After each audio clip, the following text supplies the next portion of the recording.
Okay, I have Alex here, and last week, both Alex and Mitya, the co-founder of Squareshot, came back from a Pixelz conference in Berlin, and we're talking about it a little bit over coffee last week, and we realized that it might be a good idea to, discuss a few key takeaways and just in general, what was the conference about, and what revelations kind of brought.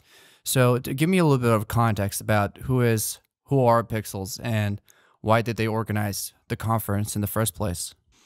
Yeah, so Pixelz is a post-production company. They make it on a scale, so any company can rely on post-production services that they provide. They use AI to automate the process to make it cheaper, faster, and they go from batches to flow. We will discuss it a little bit further. Yeah.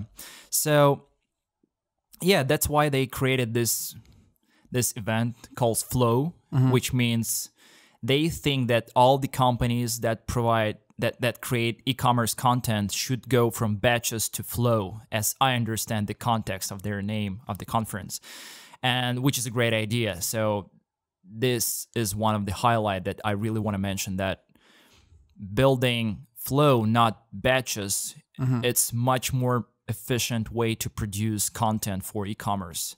We will talk about and just this. for the context, this conference is aimed at content producers, right? The studios, the freelancers, e-commerce brands or retailers or marketplaces, anyone who has a platform to sell, essentially. Yeah. Right? And who else could it be useful for? For anybody, for photographers, for creative directors, for anybody who involved in content production industry, for e-commerce especially. And in the process especially, because, Of course, yeah. Okay, yeah. There were a lot of COOs, so yeah, it's... And what were some of the biggest companies that came and spoke or listened? So there were H&M, people from H&M, people from Bestseller Studios. This is a content production studio from Poland, and they, as I understand, they opened a new studio in Amsterdam. People from Zalando, which is, as I understand, one of the biggest online retailer in Europe. They have millions of customers, I believe so. So yeah, there were a lot of people from brands and from content production studios that provide commercial content for brands. So it was pretty interesting and super useful, because when a lot of people gathered in one room and they have heated discussions. Yeah. So it's relative to us, to what we do. That's why we decided to go to this. And this is an American company that came to Europe, right, to host their. Is that right or no? I believe no. Pixelz is a company from Europe, not from the United States. Yeah. Well, yeah, but their next conference is supposed to be in LA, right? Yeah. Okay. And I'll definitely want to go. Yeah. Okay. So So the entire theme of the conference revolved around processes, and what else? I think about processes first, secondly about data, and also the last panel on the flow was about humanity in content production, which I really liked, because it's not, when you deal with creative people, it's not all about KPIs. It's about bringing more humanity in content production process, So sometimes you have to just give your people more time to be creative, more time to think, more time to build concepts of different photo shoots. So to summarize, just to be more creative, just to take time and understand what should we photograph, what should we produce, what the idea should be. And so yeah, and going from batches to flow gives you this time. It saves you time. It means you can spend more time to be creative. So that was, I think, the top highlight from Bestseller Studio CEO. She was talking about this. So it gives you more time to be creative. If you build more efficient processes in your studio, you have just more time to be creative. What is the key takeaway? What is something that you believe now that you didn't believe before this conference or before you came to Berlin? To be honest, I was underestimating the scale of content production in Europe, because we're a US company, Yeah. and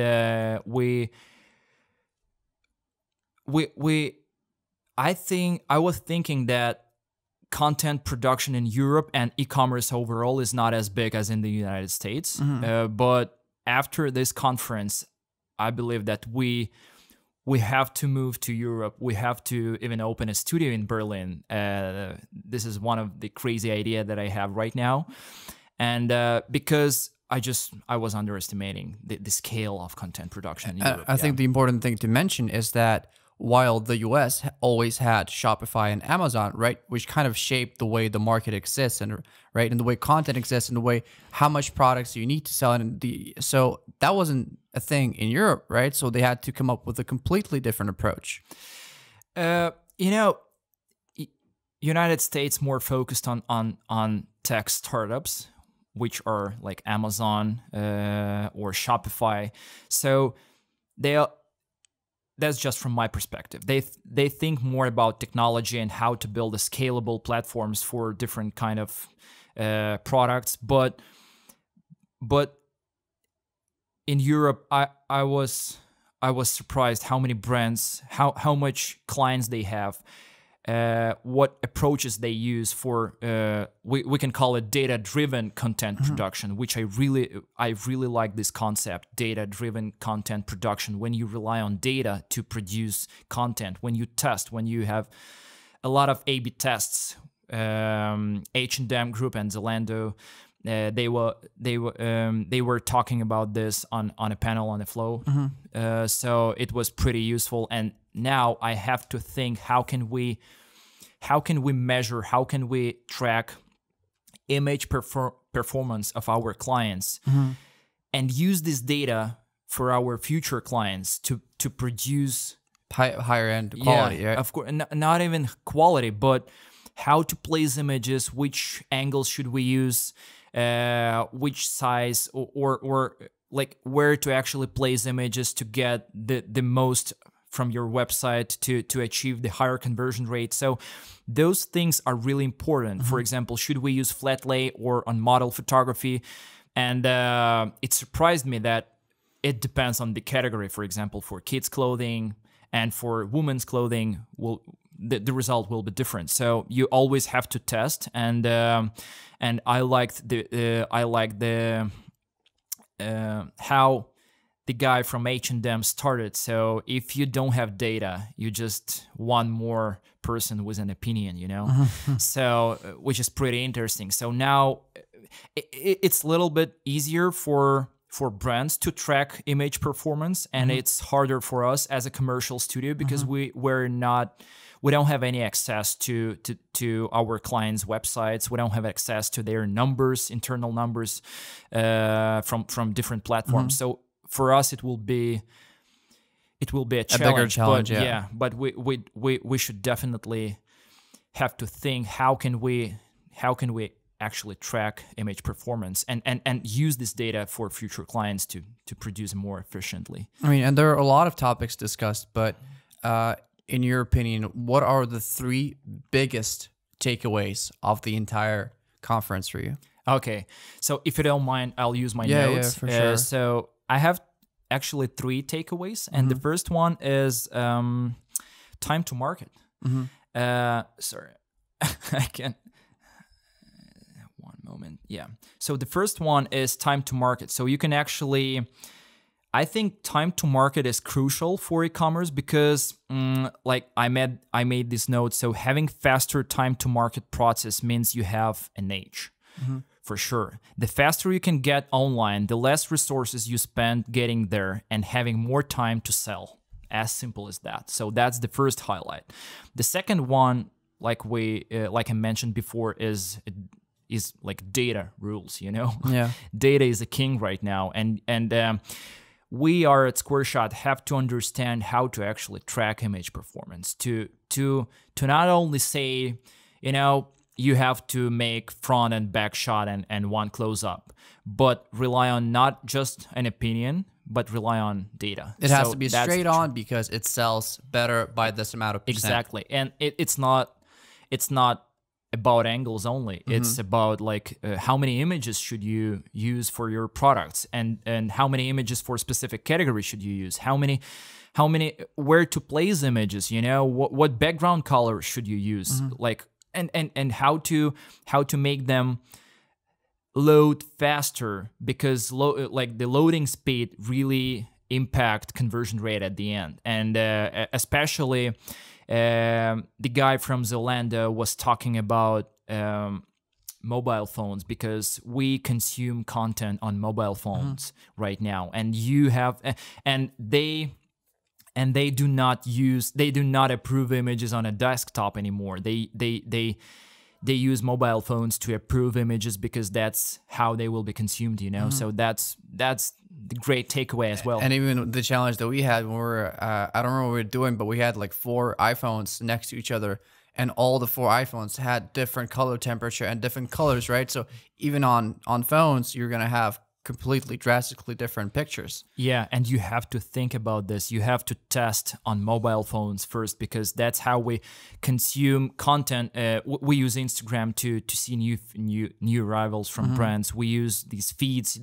We open emails on mobile phones and see those images. And yeah, so we have to focus on data, like data-driven images, right? And also we have to focus on how they look on a mobile phone. So if you want to show some detail of your product, or if you want to make it brighter, or you have to test on mobile phones. So that's these 2 things we will implement in our internal processes for sure. So tracking data is the second biggest takeaway. And what's the third one? Yeah, and the third one is it was the new information for me for sure, is like flow over batches.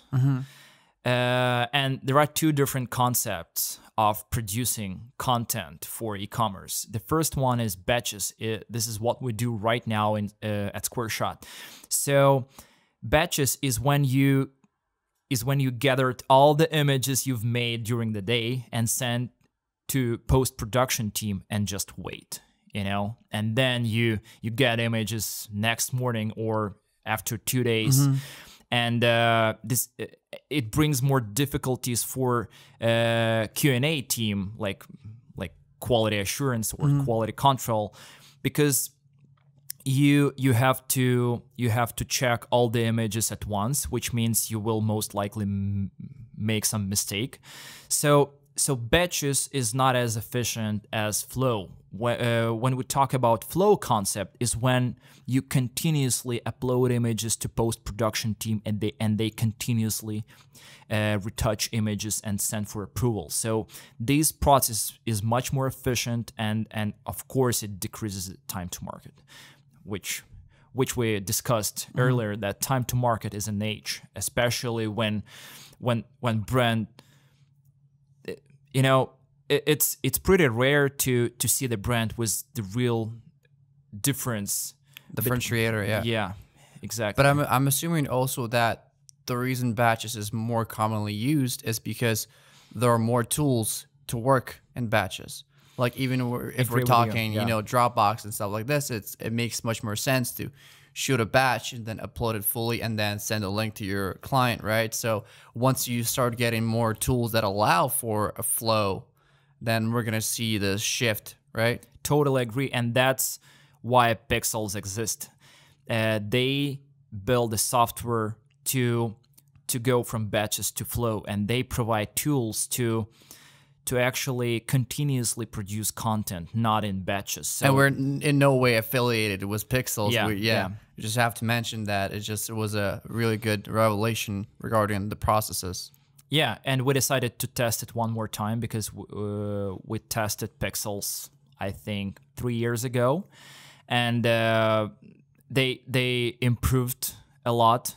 We talked to a few clients, to a few Pixelz clients, and we've got a lot of great feedback, and we have to test it one more time. So it may work for us, maybe not. We should test it because it looks and sounds really exciting. I think we be much more scalable. Yeah, I was as a- going to mention that it's not only regarding the process itself, right, and the time to market and the how the turnaround time, how fast you give the images back to your client, but also like if let's imagine that overnight 1,000 more clients came in. Exactly. The only way you could scale and having an in-house team is good because you have more control over the quality itself, Exactly. right? But if you want to scale overnight, it's not possible it's with, impossible. with batches and with in-house team only. You have to have partners like Pixelz